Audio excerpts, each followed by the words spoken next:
Number 6, the Hon Ruth Dyson. Thank you, Mr Speaker. My question is to the Minister of Health.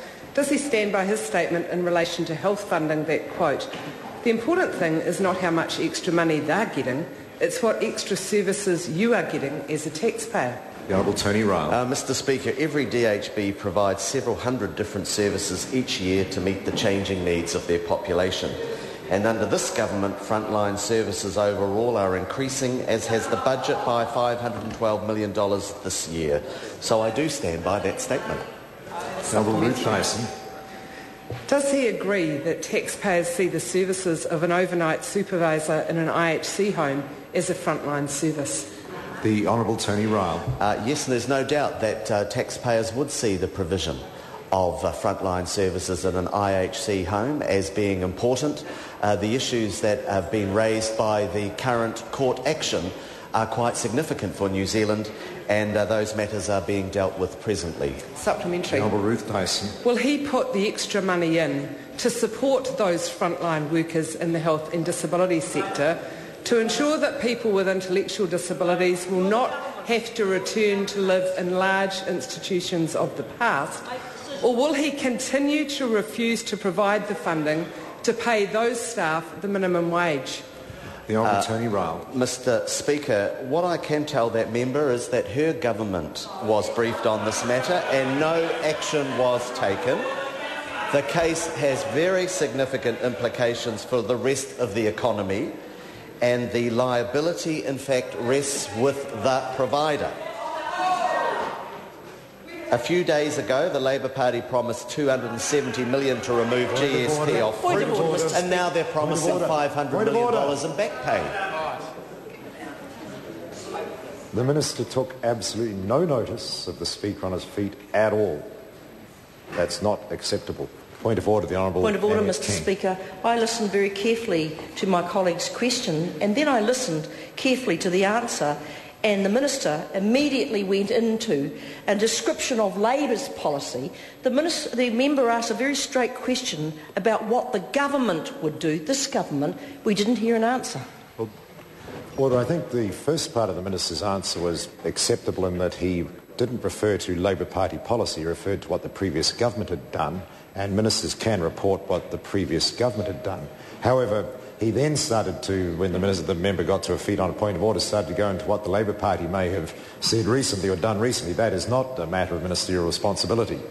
And so what I invite the Honourable Ruth Dyson to repeat a question so we can all hear exactly what the question is and invite the Minister to answer it again. The Honourable Ruth Dyson. Will he put the extra money needed to support frontline workers in the health and disability sector to ensure that people with intellectual disabilities will not have to return to live in the large institutions of the past? Or will he continue to refuse to provide the funding to pay these staff the minimum wage? Honourable Tony Ryall. Mr Speaker, I'm advised that the member's government was briefed on this matter and took no action whatsoever, and hence the court case.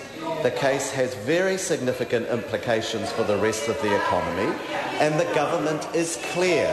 The back pay liability rests with the provider.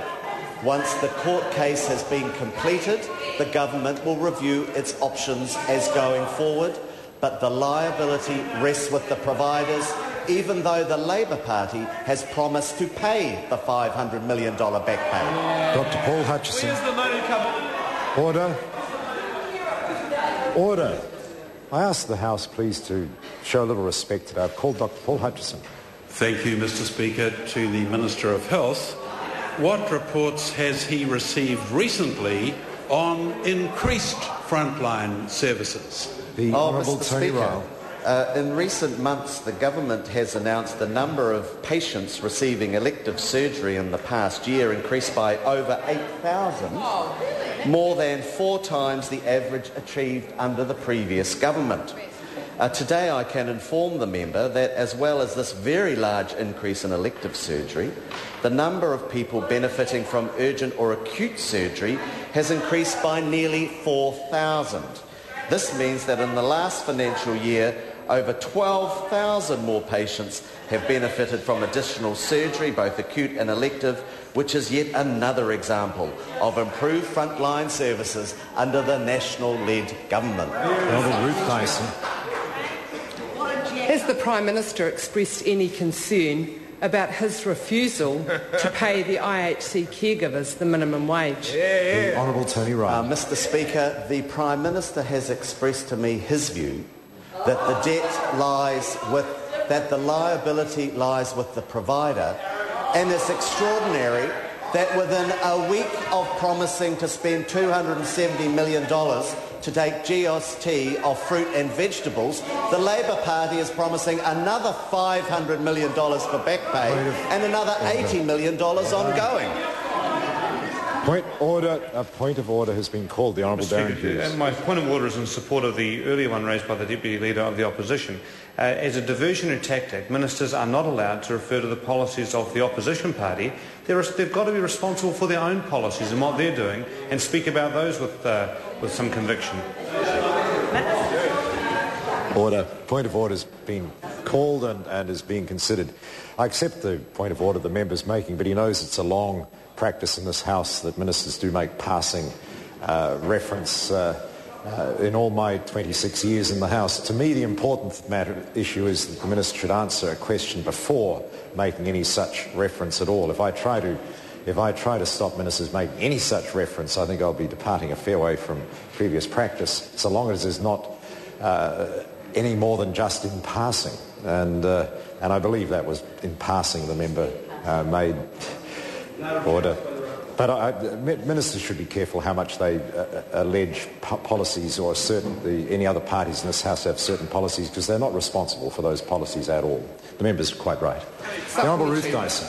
How long is he prepared to leave the IHC caregivers in limbo before he decides whether their employers, who are now in statutory management, are given the funding to fulfil the contract determined by the Employment Court last year under his watch? Honourable Tony Ryall. Mr Speaker, as the member would know, that contract was signed under the previous government, and what I can tell that member is that we will await the outcome of the court case, but unlike the party opposite, we will not be paying the $500 million back pay, which is a liability that rests with the provider.